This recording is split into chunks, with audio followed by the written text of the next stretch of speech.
साजिश में आज बात इजराइल की सेना को लगे सबसे बड़े झटके की। हमास के युद्ध ने इजराइल की सेना में एक कोहराम मचाकर रख दिया है। हमास अब फांसी वाले बम से इजराइल को टक्कर दे रहा है और इसकी वजह से इजराइल की सेना में सैनिकों की मौत का रिकॉर्ड टूट गया है। नेतन्याहू इस वक्त अब सबसे ज्यादा टेंशन में दिखाई दे रहे हैं।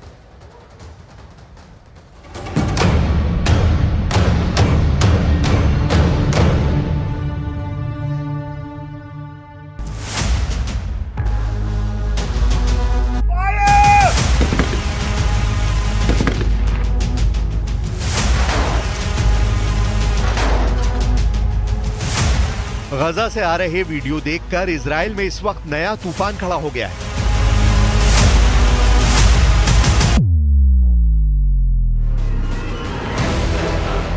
एक तरफ गजा में लड़ रही इजराइल की फौज और दूसरी तरफ तेल अवीव में सरकार के खिलाफ युद्ध बंद कराओ प्रदर्शन। तस्वीरें दोनों तरफ ऐसी हैं कि नेतन्याहू को बहुत बड़ा सदमा दे सकती है, क्योंकि गजा और तेल अवीव की तस्वीरों में एक ऐसी खबर छुपी हुई है जिसने इजराइल में कोहराम मचा दिया है। युद्ध गाजा में हो रहा है, लेकिन मातम इजराइल में मनाया जा रहा है। खबर यह है कि इजरायली सैनिकों के अंदर खुदकुशी करने का रेट बढ़ गया है। 13 साल में ऐसा पहली बार है कि सबसे ज्यादा इजरायली सैनिक आत्महत्या कर रहे हैं। इसे हमास का फांसी बम कहा जा रहा है, जो इजराइल के सैनिकों पर बुरी तरह फट रहा है।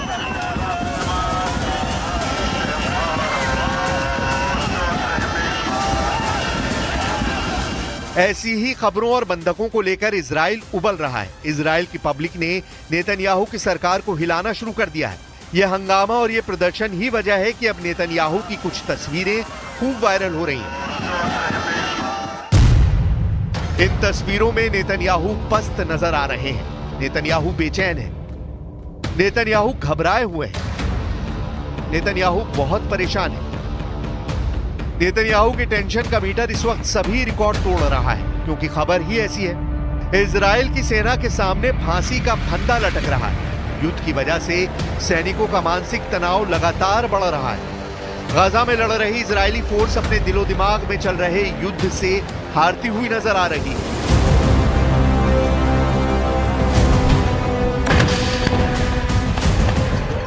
इजराइल की सेना में खुदकुशी के केस बहुत तेजी से बढ़ रहे हैं और ऐसा 7 अक्टूबर 2023 को हमास के हमले और उसके बाद गजा पर इजराइल की लगातार बमबारी के बाद हो रहा है।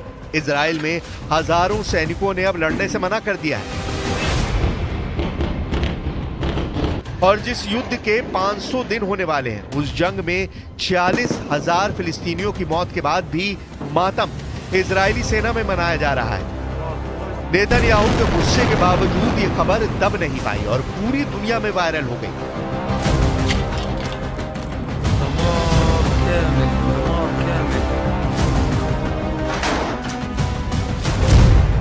इजराइल का मीडिया बता रहा है कि इजरायली सैनिक जान दे रहे हैं। टाइम्स ऑफ इजराइल, हारेट्स और यरूशलेम पोस्ट तीनों बड़े अखबारों में खबर छपी है। अमेरिका का मीडिया बता रहा है कि इजरायली सेना की युद्ध से लौटे सैनिक अपनी जान दे रहे हैं। फ्रांस और तुर्की का मीडिया भी इजरायली सेना में आई इसी आफत का जिक्र कर रहा है कि इजरायली सेना में सुसाइड केस रिकॉर्ड तोड़ रहे हैं।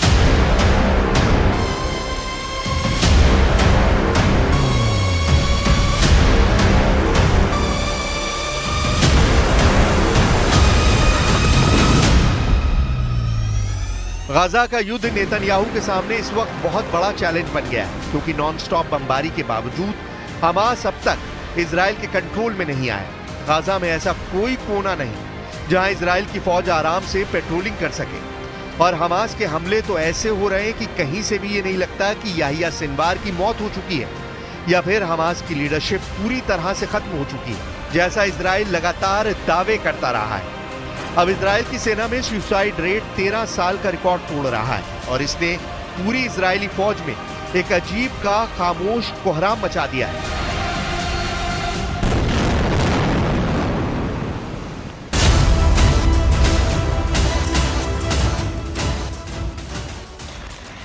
– 2022 में इजराइल में 14 सैनिकों ने आत्महत्या की। 2023 में इजराइल की सेना में 17 सैनिकों ने अपनी जान दे दी।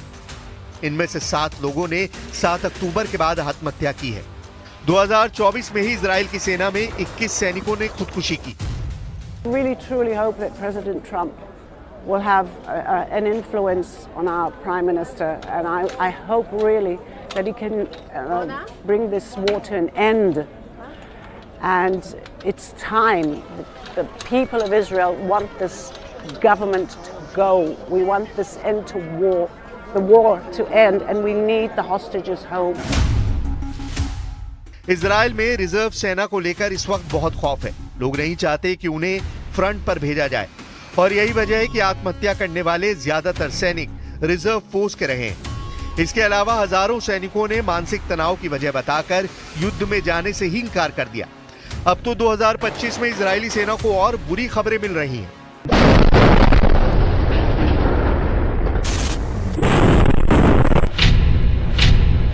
गाजा की लड़ाई 500 दिन की होने जा रही है, लेकिन गाजा में इजराइल की सेना बहुत मुश्किल में पड़ गई है। यही वजह है कि अब उत्तरी गाजा से बाहर निकलने का ऑर्डर नेतन्याहू के सबसे बड़े जनरल ने जारी किया है। हालात ऐसे हैं कि इजराइल की सेना को लोहे के चने चबाने पड़ रहे हैं। कब कौन से कोने से ग्रेनेड आकर फटेगा या स्नाइपर की गोली जान ले लेगी, ये सोचकर नेतन्याहू की फौज बहुत ज्यादा घबरा गई है। गाजा में मरने वाले इजरायली सैनिकों की तादाद जैसे ही 400 पहुंची, इजराइल की मीडिया में खबर आ गई कि उत्तरी गाजा से काफिर ब्रिगेड को 64 दिन बाद वापस बुला लिया गया है। यानी उत्तरी गाजा में हमास से डरकर इजराइल की सेना की एक बड़ी टुकड़ी हटा ली गई है। Came here this morning dozens of people to demonstrate and call for the immediate release of all hostages and the end of the war in Gaza. Netanyahu is sacrificing them to death only for his political reasons and the continue of his government, and we need to stop this now.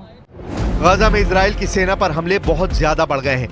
Israel का Merkava tank पैर रगड़ रगड़ कर दम तोड़ रहा है। Israel की सेना पर अचानक ताबड़तोड़ हमले शुरू हो गए हैं। ये गाजा है जिसे चारों तरफ से इजराइल ने घेरा हुआ है, और यहां से आ रहे ऐसे वीडियो को देखकर नेतन्याहू बहुत ज्यादा सदमे में है। इजराइल के प्रधानमंत्री बेंयामिन नेतन्याहू के दिमाग में चल रहा है 400। रक्षा मंत्री इजराइल काट्स के दिमाग में चल रहा है 400। इजराइल के मिलिट्री चीफ हर्जी हलेवी के ऊपर मंडरा रहा है 400। पूरा इजराइल खौफ में है, क्योंकि 400 अब पूरे इजराइल के दिलो दिमाग पर मंडरा रहा है। 400 का आंकड़ा इसलिए क्योंकि 3 दिन के अंदर इजराइल ने 3 खतरनाक कमांडो हमास के हाथ खो दिए हैं, और अब मरने वाले सैनिकों की तादाद 400 तक जा पहुंची है। हमास का सबसे नया शिकार बने हैं 3 सैनिक। 28 साल के मेजर ड्वेर जियान रिवा और उनके डिप्टी कमांडर 24 साल के कैप्टन एतान इजराइल शिकनाजी, और तीसरा नाम है 20 साल के स्टाफ सर्जेंट ईदो सेमियक का, जो इजराइल की नाहल ब्रिगेड का हिस्सा थे। इन तीनों के साथ इजराइल के 4 और कमांडो हमास के हमले में घायल हुए हैं। 2 महीने के दौरान इजराइल की काफिर ब्रिगेड ने 16 सैनिकों को खोया है।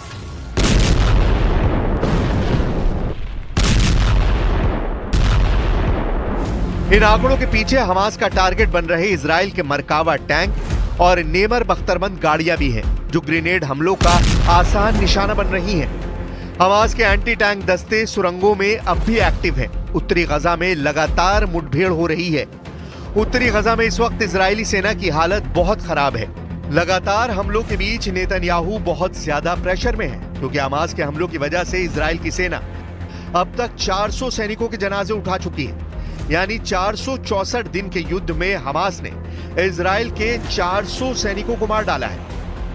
How much more blood will be spilled for Netanyahu's personal interests? How much more blood will be spilled for delusional messianic beliefs at the expense of the lives of our hostages and our soldiers? Hamas की leadership खत्म करने के बावजूद Israel की सेना अब तक पूरे गजा पर एक छत्र राज कायम नहीं कर पाई है। नेतन्याहू सीरिया में घूम रहे हैं। दक्षिण लेबनान में इजरायली फोर्स का कब्जा बढ़ाने की बात चल रही है, लेकिन गजा में लगातार बमबारी के बीच इजराइल के सैनिक मारे जा रहे हैं और इजराइल के सैनिक अपनी जान भी ले रहे हैं। इजरायली सेना में मानव संसाधन विभाग के ब्रिगेडियर जनरल आमिर वदमनी ने कहा है कि इजराइल को बहुत बड़ा नुकसान झेलना पड़ रहा है। हर सैनिक इजराइल के लिए अहम है और उनकी मौत बहुत बड़ा झटका है। हम आत्महत्या के मामलों में कमी लाने की पूरी कोशिश करेंगे। The reason is to put it into the consciousness of people who have made this a normal situation, to show that that innocent people are being killed. We're losing soldiers every day, and our hostages are dying every day. Not dying, they are being killed. They're being murdered by the terrorists. And we need to get them back in order for our country, in order for Israel to heal. जिस तरह से Gaza में Israel के अफसर मारे जा रहे हैं या फिर वो खुद अपनी जान ले रहे हैं, इससे साबित होता है कि हमास कमजोर नहीं हुआ। उसका माइंड गेम इजराइल के लिए और खतरनाक बनता जा रहा है। हमास के फांसी बम पर इजराइल के सैनिक लटकते जा रहे हैं। इजराइल ने माना है कि गजा में चल रहे युद्ध में उसके 400 सैनिक मारे जा चुके हैं, 2300 से ज्यादा घायल हैं।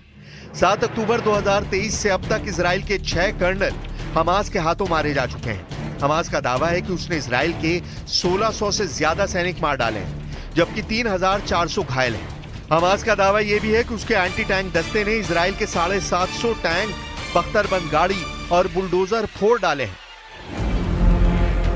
गजा के कई इलाके ऐसे हैं जहां इजराइल की सेना टैंक ले जाने से अब भी बच रही है, क्योंकि या तो वहां पर एंटी टैंक माइन लगी हुई है या फिर हमास के एंटी टैंक दस्ते बहुत ज्यादा एक्टिव हैं। लिहाजा पैदल गश्त के जरिए पहले उन इलाकों को सैनिटाइज किया जाता है और फिर टैंकों को आगे बढ़ाया जाता है। इजराइल के लिए मैसेज साफ है कि हमास के 2 चीफ मारे जाने के बाद भी उसकी ताकत कम नहीं हुई है।